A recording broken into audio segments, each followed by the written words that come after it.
Good morning, ladies and gentlemen. Welcome to the Q4 FY’25 earnings conference call of Glenmark Pharma Ltd.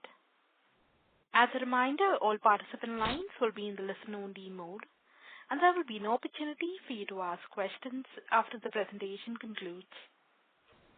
Should you need assistance during the conference call, please signal an operator by pressing star then 0 on your touch-tone phone. Please note that this conference is being recorded. I now hand the conference over to Mr. Utkarsh Gandhi, Senior General Manager, Investor Relations for Glenmark Pharmaceuticals. Thank you, and over to you, sir. Thanks, Lizanne. Good morning, everyone. Welcome to the Q4 FY’25 results conference call of Glenmark Pharmaceuticals Limited.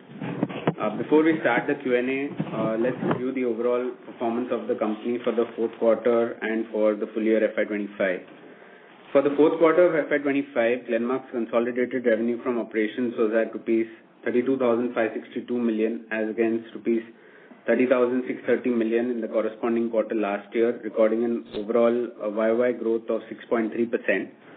For the 12 months of FY’25, Glenmark's revenue was at rupees 1,33,217 million, recording a YOY growth of 12.8%. In terms of some of the key highlights for the fiscal year 25, Glenmark in the third quarter, Glenmark assumed leadership position in some of its key therapeutic categories in India, ranking second in dermatology and third in the cardiac segment for the fourth quarter specifically. Glenmark's Europe business continued its strong performance, growing at close to 18% for the full year FY’25. Ryaltris continues to do well. It was launched in more than 10 markets in FY’25 and is now commercialized in 45 plus markets globally. Winlevi, our specialty product in Europe, received approval from the UK MHRA in the fourth quarter. And IGI, our innovation entity, presented first-time safety and efficacy data in 20 heavily pretreated patients from its phase 1 study for ISB 2001 at the ASH conference in December last year. Going through each of the regional performance, starting with India, sales for the formulation business in India for the fourth quarter was at rupees 9,430 million, recording a YOY growth of about 0.4%. India business contribution to the consolidated revenue in FY’25 was at 33.7%. Reported sales in the India region during the fourth quarter were impacted mainly due to three factors. Continued weak growth in the acute respiratory market, mainly due to low seasonal pickup. A highly competitive diabetes market, which resulted in a 10% decline for Glenmark in the fourth quarter, and discontinuation of select non-core low-margin brands in the hospital and trade generic segment to improve overall business margins. Despite the lower reported growth, Glenmark continued to significantly perform the IPM in terms of secondary sales as per IQVIA. Glenmark's India formulation business recorded a growth of 10.3% in the fourth quarter and 12% as per March 2025. This is compared to the overall market growth of 6.9% in Q4 and 7.7% for the March period. In terms of its key therapeutic areas, Glenmark continued to outperform in dermatology and cardiac. In the respiratory area, growth was mainly driven by our chronic portfolio, which actually grew by 20+% in the fourth quarter. Glenmark continues to be ranked 13th with a market share of 2.25% as of March. The company has 10 brands in the IPM top 300 list. And as mentioned before, in terms of key therapeutic areas, Glenmark is ranked second in dermatology, second in respiratory, and third in the cardiac segment as per IQVIA Q4 data. In terms of key launches, particularly in the fourth quarter, we launched empagliflozin in March. It's a widely recognized SGLT2 inhibitor. The product was launched under the brand name Glempa, along with its fixed-dose combinations with linagliptin and metformin. We launched Lirafit last year. The product has seen good traction in the market with the doctors. We partnered with Pfizer last year to launch Jabryus, which is abrocitinib, first of its kind oral treatment for moderate to severe atopic dermatitis. Again, this product has been well received. And tislelizumab and zanubrutinib are two oncology partnered products with BeiGene. These two products will be launched in the first quarter of FY'26, and these will be transformational from the oncology point of view in India. In terms of India's consumer care business, the sales in the GCC business in the fourth quarter were 852 million, with a YOY growth of 23.5%. The flagship brands Candid, Scalp, La Shield all continued to deliver strong growth in the fourth quarter as well as for the full year. Moving on to North America, the North America business recorded revenue of 7,146 million for the fourth quarter of FY'25. This translates into a YOY decline of 5.4%. For FY'25, the North America business contribution was 22.6%. The US business continued to remain challenging due to lack of meaningful launches, and most of the launches that we did were back-ended towards the fourth quarter, so the full impact was not visible in the quarter. However, the company expects an uptick in the business from FY'26 onwards, particularly on the back of potential launches in the respiratory and the injectable segments. Glenmark has already built out a large commercial portfolio in injectables through partnerships, and in respiratory, we have mentioned we are leveraging our capabilities. We have filed the ANDA for generic Flovent 44 mcg. And we have also filed a couple of nasal sprays. We are working on filing the ANDA for the other two strengths of generic Flovent as well. And we have some other respiratory products in the pipeline. Glenmark is expecting some of these products to be launched from around H1 mid of FY'26. And in the meantime, we continue to augment our commercial portfolio through partner product launches. In FY'25, Glenmark was granted approval for 8 ANDAs, and we launched around 13 products consisting a mix of oral solids, semi-solids, and injectables, and oral contraceptive as well. Our marketing portfolio through March 31st, 2025 consists of 206 generic products, and we have 51 applications pending at various stages of the approval process. In Feb 2025, Glenmark entered into a settlement with 3 plaintiffs, Humana, Centene, and Kaiser, for a total of $7 million. This settlement was with respect to the ongoing litigation related to Glenmark's generic Zetia launch. These plaintiffs had opted out of the original settlement signed by Glenmark in 2023 with the 3 main plaintiff groups. And the recent settlement also makes it clear that Glenmark denies each and every one of the allegations against it, and settlement is not based on Glenmark having conceded or admitted any liability or illegality.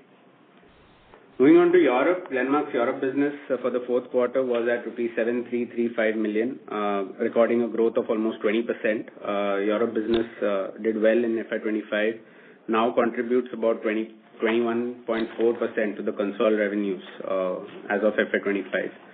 The strong growth in Europe continued on the back of its branded business in all key markets. The Central and Eastern European region witnessed double-digit growth across all markets. And the branded portfolio, the branded respiratory portfolio in CE as well as in Western Europe has sustained its momentum. Ryaltris continues to gain a good share across the countries where the product is launched.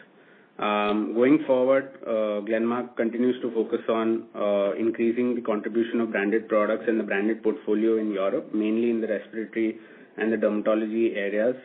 As we announced, we have received approval from the UK MHRA to market Winlevi in the United Kingdom, and Glenmark is planning to launch Winlevi in the UK in FY'26. Moving on to the ROW region, for the fourth quarter of FY'25, revenue from the ROW region was 7,898 million, recording a growth of 4.9%. The reported growth in the ROW region during the quarter continued to be impacted due to adverse currency movements in key markets.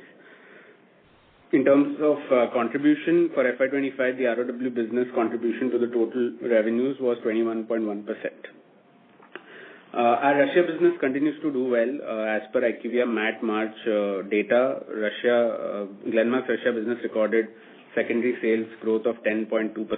Ryaltris is one of our key products there. Again, continues to gain market share. In dermatology and in the expectorant markets in Russia, Glenmark continues to be amongst the leaders. We are ranked 9th in dermatology and 2nd in the respiratory expectorant markets.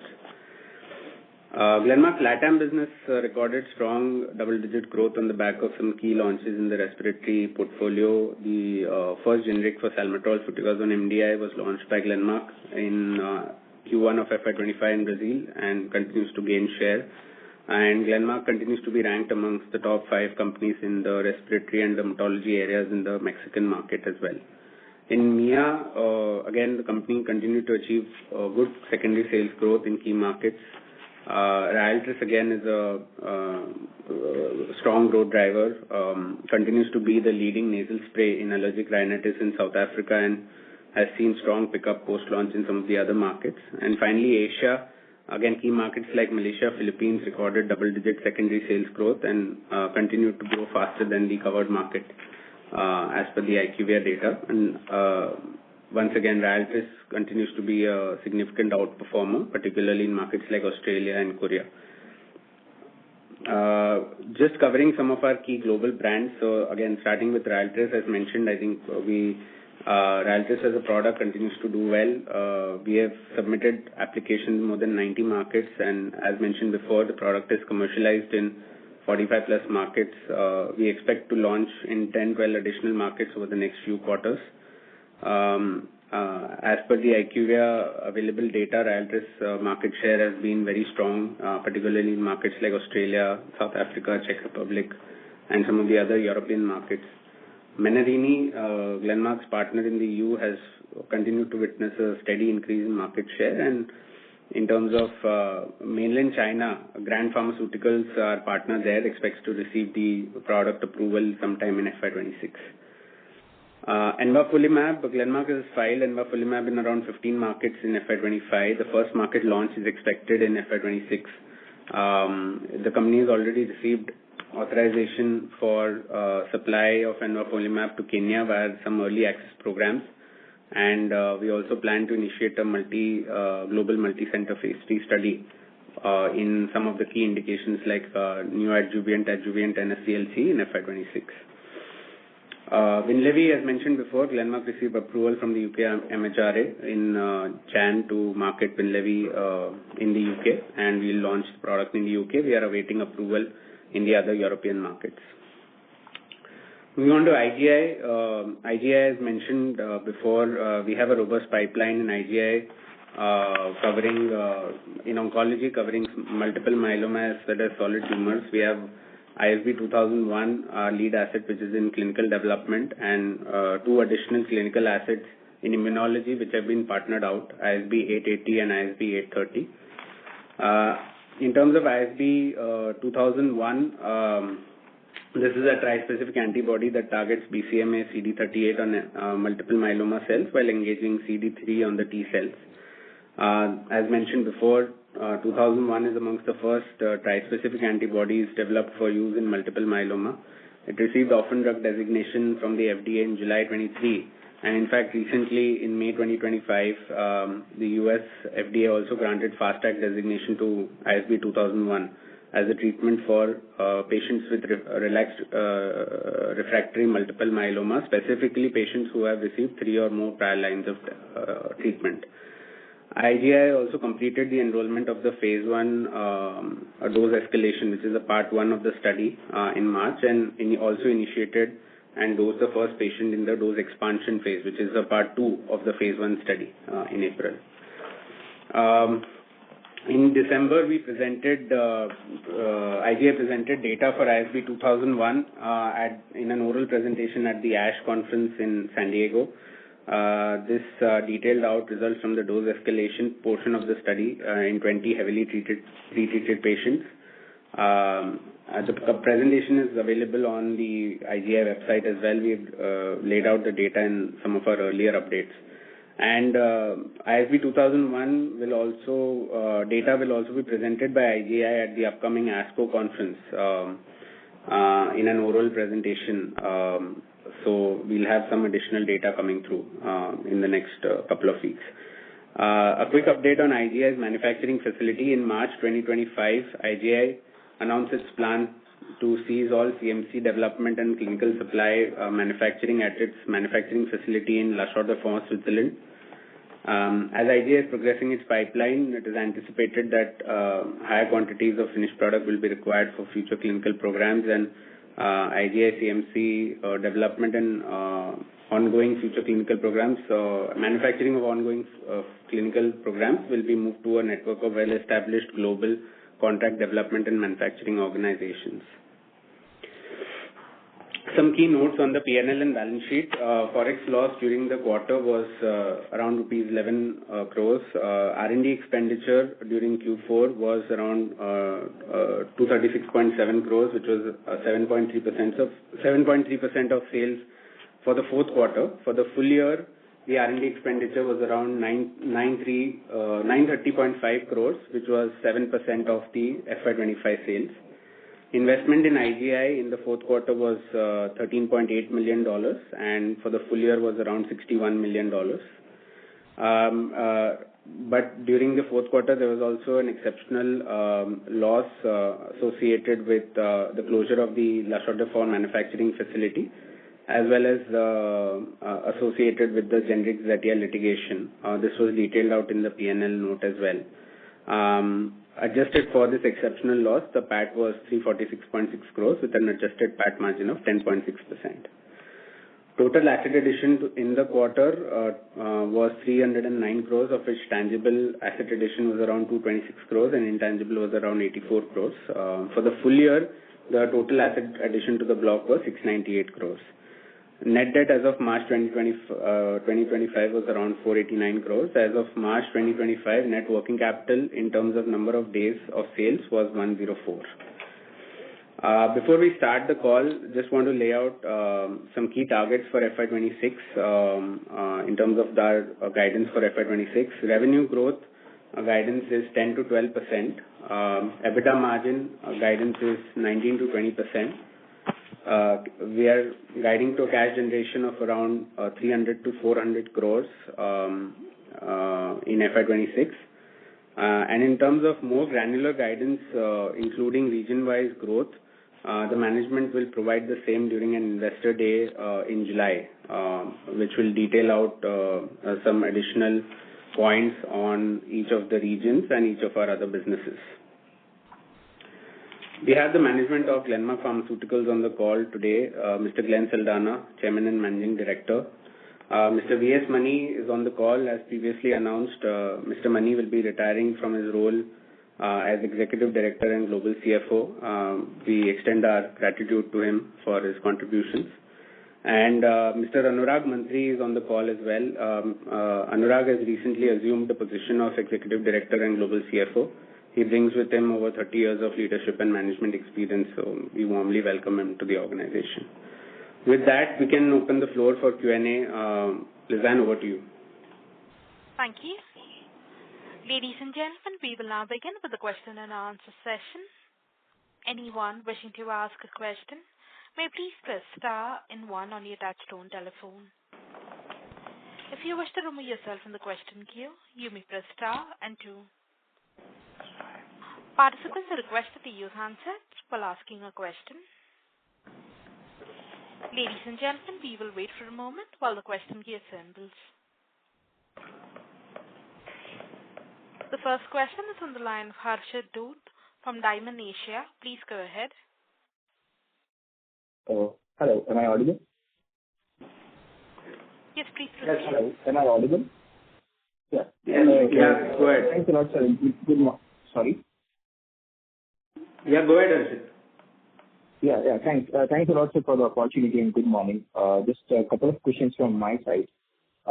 Given the Anderson executive order in the US, have you told by the global pharma that valuations for all the originator products might recalibrate? So, any update on this, sir? Well, I think, I mean, given the executive order, right, towards the most favored nation clause, right, I think there's still clarity still needs to evolve on that whole thing, right? But our view internally is that the major impact will be for brand pharma as compared to generics. Okay. Nothing on the products like the companies like IGI are working on that, something like ISB 2001 that we are working on. IGI is still at a very early stage. They're not commercial, so there's a long way to go for commercialization. Okay, so you don't foresee any impact going backward to the chain, where basically big pharmas are doing licensing deal and all, keeping in mind the pricing going ahead. No, we don't see any impact. Okay. And second question, sir, how do you see the investment going forward? As we know that you are basically working on the licensing deal in the ISP. So the investments going forward will be led by the partner, or you will also put in some money? How should we see that? We didn't get the question. Yeah, there's a lot of the voice is not clear. But I'm guessing your question is towards investment in IGI going forward. So we've clearly said that, post closing a deal, right, we will, IGI will be self-sustaining at least for the next 3-4 years, right? And we would not need to invest anything in IGI post closing a deal. Okay, thanks, sir. Because I missed the guidance part, I heard that EBITDA margin guidance is Mr. Harshit, sir, may we request that you use the handset mode while speaking and not the speakerphone? Am I audible now? Yes, sir, much better. Please proceed. Yeah, thanks. Because I missed the guidance part. I heard that 19-25% EBITDA margin guidance. Anything else that you have said? No, so I'll just say that again. So in terms of FY'26, we are guiding to a revenue growth of 10 to 12%, EBITDA margin of 19 to 20%, and a cash generation of 300 to 400 crores. Okay. Thanks a lot. Thank you, sir. Yeah. Thank you. We move on to the next question. That is on the line of Damayanti Kerai from HSBC. Please go ahead. Hi, good morning, and thank you for the opportunity. My first question is on your diabetes portfolio in India. So, when we understand it's a space where competition is definitely rising up, but the kind of weakness we are seeing in the portfolio, it's a bit difficult to understand. If you can help, explaining what is leading to such muted performance there.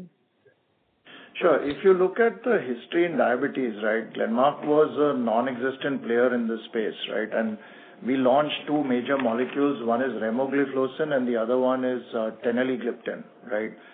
Remo was the first time globally that we launched a molecule in the SGLT2 class and teneligliptin in the DPP4 class, right? We were able to make significant headway with both these molecules till dapagliflozin went generic and sitagliptin went generic. And at that point, we were unable to sustain the growth. So these two molecules were a big part of our diabetes portfolio. What we've done now is we've transitioned from there to launching Lirafit, which is liraglutide. We also have sitagliptin. We also have empagliflozin, the three main molecules in diabetes. And the next step will be the launch of semaglutide, right? So I think that will help us utilize and grow our diabetes franchise going forward.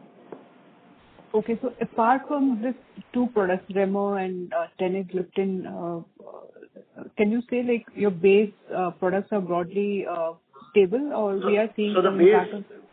Base is stable. At one point, these two products contributed almost 60% of the diabetes franchise, just to tell you how big they were, right? These two molecules. So the erosion that we saw was not, we were struggling to sustain that. Okay, so say like with a couple of big launches, good launches coming up in the portfolio, you are hopeful that they should go back to the growth trajectory. That's correct. Okay, and any indication like how Lira is doing, because Lirafit has been launched for now a couple of months, right? So any initial number or indication which you can share? So I think Lirafit, overall the growth is good. The molecule is doing well. I mean, we've had some challenges in supply, right? And, we still continue to face some challenges. We're hoping that in Q1, some of those will be behind us and we will get full supply, and then we'll be back in terms of sales. But the molecule is doing well for us. Okay. And Lirafit, you are doing in-house manufacturing or you're sourcing it from some partner? No, we have a partner. Okay. And right now, like the supplies are not yet, fully optimal. Correct. Okay. Thanks. My second question is on your ISB 2001 asset. So you mentioned you have started dose expansion studies in April. So earlier I thought you were looking for the deal closure before you start this part of the study. But just want to understand how many patients you are planning to recruit for this part of the study and what kind of cost you are looking for this. And can you complete this phase without any deal if it takes some more time? So I'll just give you a color on 2001. So while we are doing the dose expansion, right, look, the clinical development doesn't stop, right?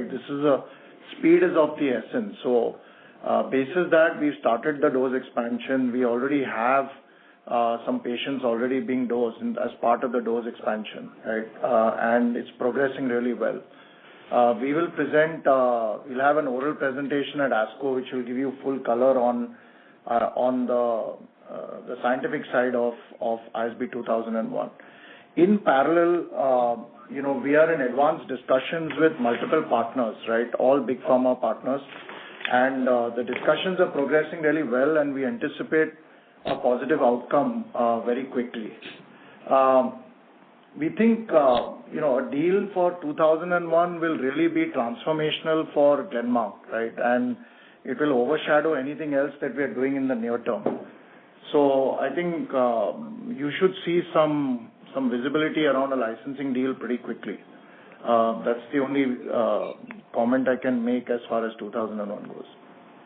Okay. And just in terms of how many patients you are looking for this part of the study and maybe the cost? The expansion phase is 80 patients in total, 3 different dosing groups that we've initiated. And it's being run in multi-geographies, right?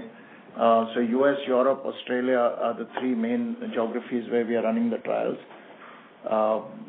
And you'll get further visibility at ASCO. Okay. And my last question is on your Pithampur plant. Anything to share in terms of, regulation part or anything you heard from the FDA? So we're still in discussions with the agency on, what this means and how this will play out. But from a commercial perspective, we have no launches coming out of Pithampur, a minimal amount. So there's no real impact on the business. And most of our launches, as you know, is coming out of Aurangabad, mainly the respiratory launches. So for the near term, there's no real impact on the US business. Okay. I'll get back in the queue. I have some more questions. Thank you. The next question is on the line of Sayan Mukherjee from Nomura Securities. Please go ahead. Yeah, thank you and good morning. Firstly, is there any target action date for the nasal spray or, generic Flovent? Or are there any pending CRL that we are addressing? If you can throw some color on the timelines here. And we have also seen some delay in the filing of the remaining 2 strengths for Flovent. Any color there would be helpful. So, Sayan, as you know, Flovent is an extremely difficult product, okay, right? I mean, I think most of the industry has struggled, right, to develop this product. So, on the 44 strength, we are expecting approval towards the end of Q2. And there has been some slippage, but that's pretty normal in this environment, right? On the nasal spray, we expect in the second half we will launch the product, second half of FY'26. So that's the only visibility we can give. The remaining 2 strengths, 110 is likely to get filed in the first half of this year, towards in Q2 sometime. and 220, maybe following that towards the end of second half of this year. Understood. The next question is on the guidance, Glenn, 10 to 12% revenue growth. We are seeing slowdown in India, and also the US, probably will start growing towards the second half. And I know you would probably give more color on geographies later, but isn't it like 10 to 12 looks stretched given the way the US and India is currently positioned? So overall, the business continues to do well, right? ROW is strong. Europe is seeing strong growth. These two geographies are strong, right? ROW corrected for currency grew 10+%, right, in this year, in FY'25. And we expect it to accelerate even further in this coming year with some big launches. And particularly Ryaltris also contributing in markets, the 10, 12 markets where we haven't launched yet. So I think all in all, these two geographies will be strong. US, some of the licensed products which we launched in Q4 are now beginning to, we're beginning to get some good shares around it. For example, mixed amphetamines and some pretty big products, right, which we launched in Q4. So that will, you will see some of that impact coming in Q1, right, in some of the launches. So I think all in all, India continues to be a strong market for us, right? I think, India growth, we pretty much bottomed out on the diabetes space. The other three segments are doing very well for us, cardio, derm and respiratory, right? So all in all, we feel pretty comfortable with the 10 to 12%. Okay. And just one last question, if I can. Glenn, you talked about ISB 2001 and potential licensing agreement. Assuming that, you're able to do a licensing deal which sort of gives you significant cash flow, what's the next step? What's the, vision you have for the entire innovation piece? Will you sort of step up investments in IGI to develop more assets? Or you would sort of reinvest in some other businesses or give out dividend? How should we think about, ISB 2001 licensing deal and the nature or the investments that you plan, after that? So the only visibility I can give you right now, Shayan, is that, we will cover, from the licensing deal, right, at least the next 3 years of IGI expenditure, right, will get more than covered, right? So we are burning about $70 million a year, right? And we'll keep it around the same level, right, over the next 3 years. That's the way we're thinking about it, as far as IGI goes, right? That will fully get funded, right? And then after that, obviously IGI, we've always said that they have, the vision is eventually to IPO that company, right? So they will have tremendous access to capital, right, once we close this deal. So that changes the whole trajectory for IGI and for Glenmark, right? Obviously, by IGI covering its own cost, our margins will go up significantly, right, over the next 3 years. That's the way to think about it. And then beyond that, Shayan, once the deal gets done, right, we'll give more visibility around it. Okay, understood. Thank you. I'll join back with you. Thank you. A reminder to the participants, anyone wishing to ask a question, may please press star and 1. The next question is from the line of Tarang Agarwal from Old Bridge Capital. Please go ahead. Hi, good morning. Just a couple of questions. On the India business, what would be the contribution of Rema and Tenali to the Glenmark's current diabetes portfolio in FY'25? So, as I said, I don't have the precise numbers, but Tenali and 60%. About 60% should have come from these two assets, right, along with their extensions. No, it used to be 60%, you said, right? So it must have come down now. It's come down. But it's the change, we just launched Lirafit, right? Last year or year before last, right? Then last year we launched Sitagliptin. Then we're launching Empagliflozin last quarter, actually. Right? So it will still take time for that transition to happen, okay? And that's why the diabetes business has struggled, right, last year. Okay, but essentially the share of these two products remain in the same ballpark that you suggested at the opening. They've begun to come down. See, I don't have the accurate numbers. We can come back to you with that. Yeah. Okay. Second, what would be the global sales for Ryaltris from Glenmark's perspective, primary sales in FY'25 versus 24? So we did $80 million last year, and this year, we are expecting to cross $100 million in sales for Ryaltris. And what was it in FY'24? It was around 40 million. Got it. On the Aurangabad plant, what's the status of compliance here? When was the last inspection? Less than a year ago, it got inspected. So Aurangabad was inspected in September 2024, and we got 0 observations essentially. So. Okay. And on GHSA, what's the loan to GHSA and the equity contribution to GHSA as on 31st March 25? So on the overall basis, the loans are about 2,180 crores. The one that we have about long-term loan about 500 odd crores that's the one that is there in GHSA.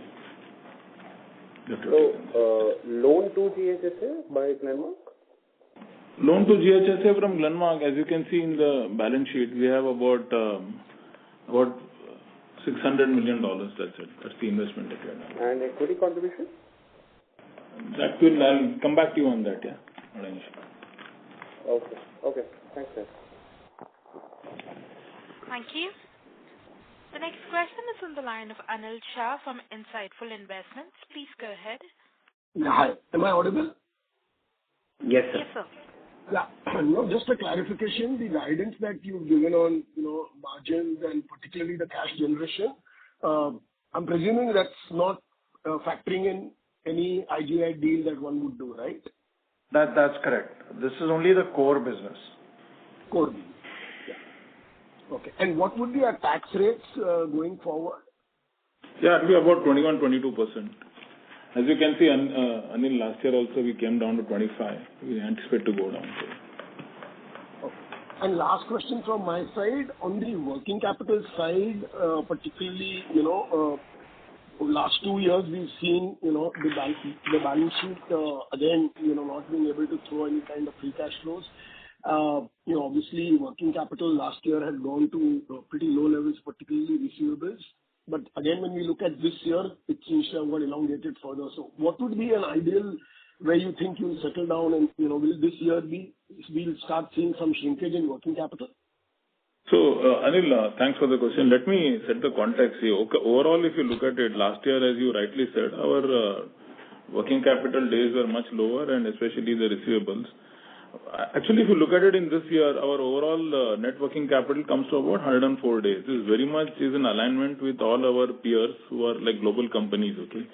So like our inventory is about 83 days, the peer is about 75 to 80 days. Our debt, our receivable is about 92, peers are about 85 to 95. So I think all in all, I think these are the levels at which it settles down. So you wouldn't see too much of uptick from here, yeah. But number of days will obviously be the same in terms of number of days. Okay. Thanks. Come back in with you. Thank you. Thank you. The next question is on the line of Nitin Agarwal from DAM Capital. Please go ahead. Hi, thanks for taking my question. Again, on the guidance of 19-20% EBITDA margins, what will be the drivers for the margin improvement that we're looking at without the licensing deal? So obviously, Ryaltris is a big driver, right? I mean, Ryaltris will be a big driver. R&D, we can get some efficiencies out of R&D. I think these two are the immediate things that, of course, and we have some big products, right? Whether it's Flovent, whether it is the nasal spray that we will launch in the US. All these will help, drive up the overall margins of the business. Just to add, Nitin, in the current year, it looks a little bit lower, obviously on the back of, not so many great launches in the U.S., so that's primarily one of the key reasons. Otherwise, we probably have been closer to what we thought. Okay. And secondly, Glenn, how do you explain the deviation which is there between the QPR numbers and our primary sales for the India business? I mean, where does the disconnect come through? I mean, we undertook the inventory correction last year, so that shouldn't have played a role this year, I presume. I think we've listed out 3-4 different things, right, including taking out some tail-end brands which are low margin based, right? All that is impacting the reported growth, right, in Q4. But I think going forward, the overall India will be the growth will be strong, right? Okay. Just to add, Nitin, see, in the beginning of the year, we guided to about 4,500, okay, 1,100 plus, 1,000 plus a 10% growth. So we more or less achieved the numbers that we said. The first half was pretty strong compared to what we have done. So I think we take it from the Q4 where we have a couple of reasons as to why we probably didn't get to where we wanted to. But I think going forward, some of the improvements will kick in. Secondly, Glenn, just pushing on the India part, going forward, apart from strengthening the diabetes portfolio, what other strategic areas do you have in mind to grow this business? See, obviously the Beijing launches, right, which are happening in Q1, right, maybe June or early July, right, those will be huge launches, right? Both tislelizumab and zanubrutinib both should launch, right, early July. And that will be a big driver to the growth near term. In addition to that, we continue to file some good respiratory products, which we are hoping to drive our overall growth, right? And then, of course, Telma and some of the big brands continue to do exceedingly well. Dermatology also, OTC continues to do exceedingly well, right? It's almost a 500 crore business now for us and continues to grow at 20 to 30%. So I think these are some of the main growth drivers for the India business. Okay. And secondly, on the IGI deal, with the ISB 2001 deal, based upon whatever conversations you've been having, do you have a broad timeline in terms of by when we can conclude this? So all I can say, Nitin, is it should happen pretty quickly. Yeah. Okay. And last bit I missed your comment on Flovent. What are we looking at for timelines for Flovent for approval? End of Q2 is when we anticipate we could get approval. Okay. Thank you so much. Thank you. A reminder to the participants, anyone wishing to ask a question, may please press star and 1. The next question is on the line of Tushar Manudhane from Motilal Oswal Financial Services. Please go ahead. Yeah, thanks for the opportunity. So just with respect to the plant which is shut, so what is the sort of operational cost saving that will also sort of help in margin improvement in FY'26? So just to set the context, Tushar, obviously we have given this exceptional item in terms of what we have incurred in terms of the severance, etc. And obviously at the end of the day, we also have transferred some of the CMC activities to a contract development and manufacturing organization. So end of the day, there could be some benefits out of that, but as we guided already, we would be at about 70 million close to where we are. There will be some benefit, but can't really quantify a very big benefit out of this because it's doing well and we actually want to, there will be cost. So by saying that I've saved something but I have some other CDMO cost may not be the right way to explain that. Got it, sir. And if you go on the India side, share number of MRs and where do we, intend to take that in FY'26? So the number of the sales force, we are not expanding. It's about 5,500. Yeah, around somewhere around 5,500 reps. Okay. So like the existing team, as far as even for the semaglutides or the other products within the diabetes obesity space, we should be good enough to sort of drive the productivity. That's correct. And just a clarification on royalties, we said you will be able to cross 100 million, right, for FY'26? That's correct. All right. Thanks a lot. Thank you. The next question is on the line of Damayanti Karai from HSBC. Please go ahead. Hi. Thank you for the opportunity. My question is on your plants, like where except Aurangabad, you have pending issues from the FDA in terms of GMP compliance, etc. So although say you mentioned Pithampur, not many critical launches are due, so should be okay. But what are you thinking on the reservation part? For example, Monroe, I guess we haven't heard any update of late. So I think Monroe we should get inspected pretty soon, okay, anytime. So that's one update. On the Goa side, we did a meeting with the FDA and we're waiting for them to come and inspect us, okay. So that covers all the 4 plants, right? So Monroe, you have heard anything from the FDA? That's why like you're mentioning it should happen very shortly. We did a meeting with the FDA, right, basis which we believe they should come anytime. Okay. And just on the Monroe, last year you impaired part of the plant. I think you're just focusing on the injectable. So right now, what is the value which is remaining for the plant? I think you invested around $250 million, right, in the plant?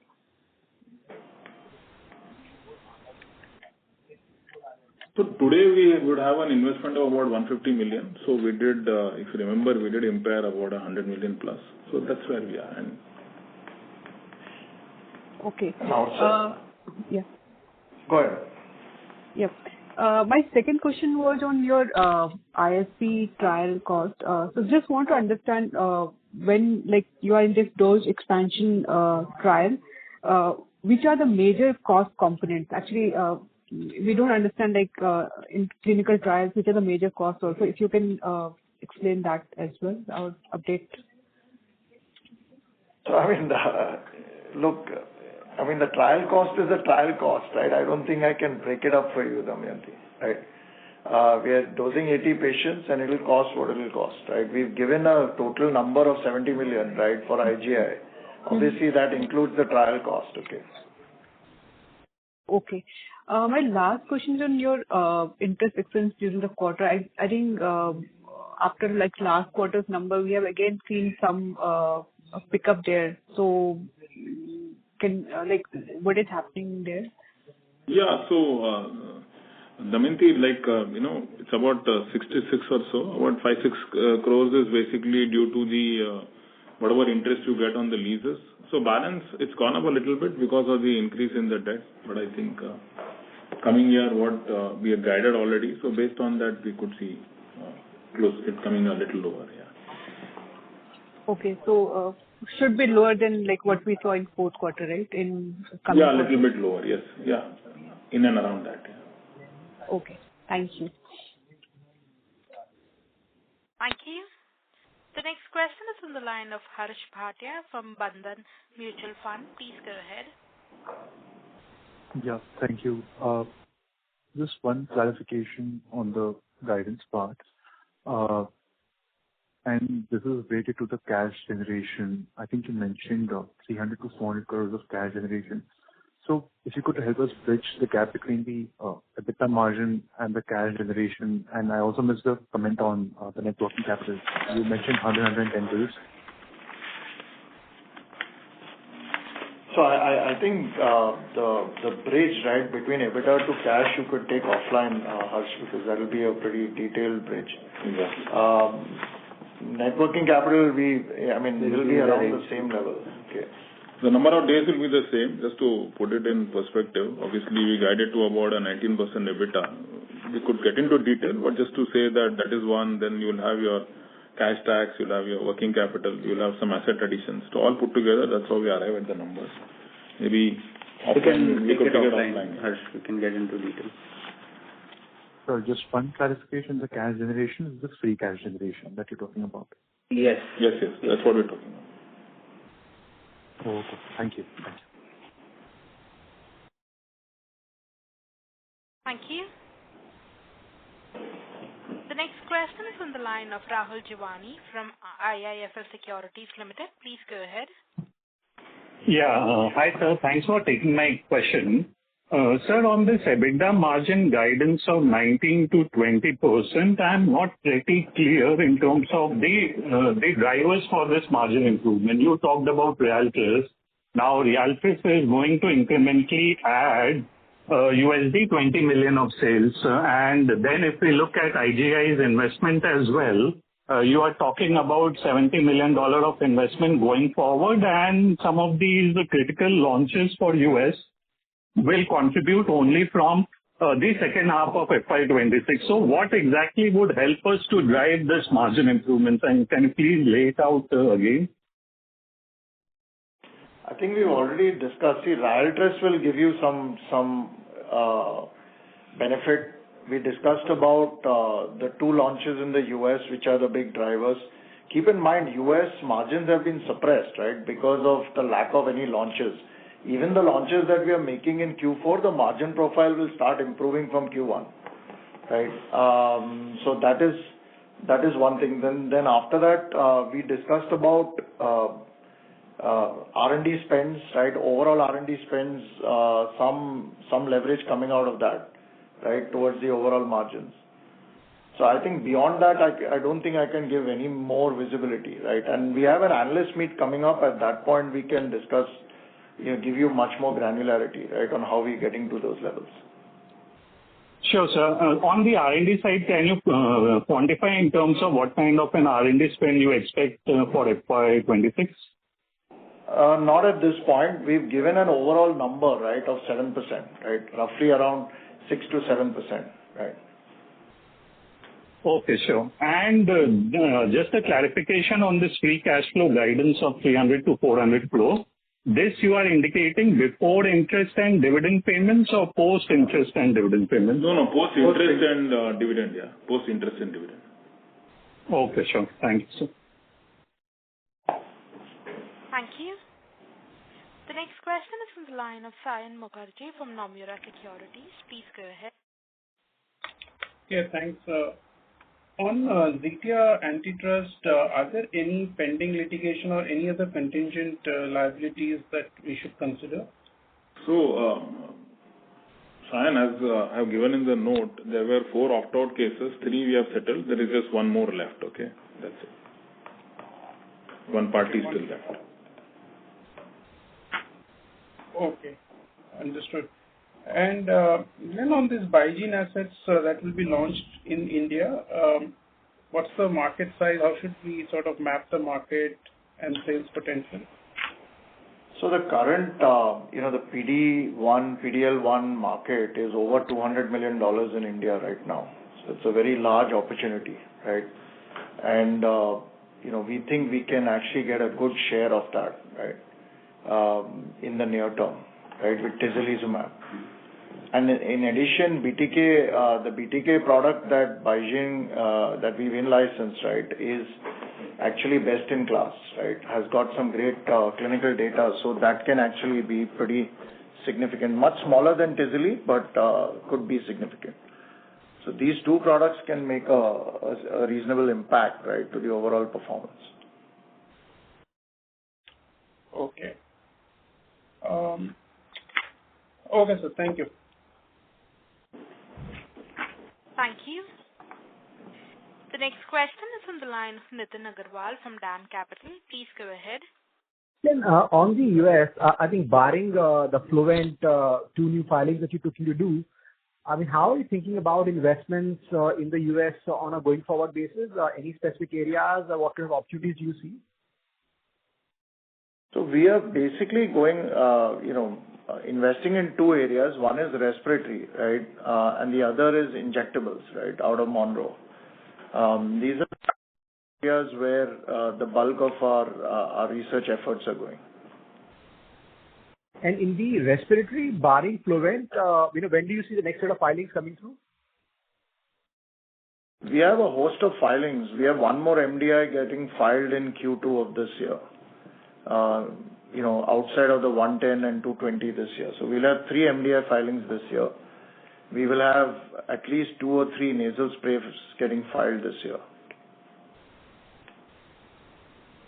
Okay. Thanks. And secondly, on the Monroe asset, Mr. Mani mentioned that we've got $150 million of investment still there. So that is right now largely on the injectable and nebulizer lines, or only injectable line right now? Mainly, it's only injectable lines and the utilities along with that. And sir, with whatever is going on in the US around the local manufacturing, Glenn, is there a provision for us to, is there a possibility at all to write back, to get some write backs on the expenses that we've written up, or those plants, or those lines are completely unviable at any situation? No, Nitin, our goal is to get that plant up and running, functional and operational, right? We have some good filings coming out of there, and we truly believe that longer term, this portfolio will do well for us, right, in the US market. So I don't think there's any question of... No, I think what he was asking is, can we write back some of the write-downs we did, OSD line? But I think, Nitin, from a strategic point of view, injectables is what we are focused on from a US manufacturing point of view. So I think once the plant comes up and running, all our injectable filings and injectable business for the US will be out of Monroe. So that's the way we'll continue. Oh, thank you very much. Thank you. The next question is from the line of Abdul Qadir Puranwala from ICICI Securities. Please go ahead. Yes, sir. Thank you for the opportunity. Most of the questions are answered, but... sorry to interrupt, sir. Sir, your audio is breaking up. Mr. Puranwala? Yeah, is this better? Slightly better. Please proceed. Okay, yeah. So my first question is in terms of your guide for the margins. So when did we try to assume the second will be... I'm so sorry, sir, but your audio is breaking up. Abdul, we can't hear you.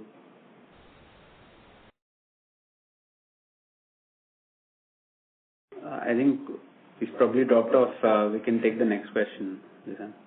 Sure. Ladies and gentlemen, we'll be taking the last question. That is in the line of Tarang Agarwal from Old Bridge Capital. Please go ahead.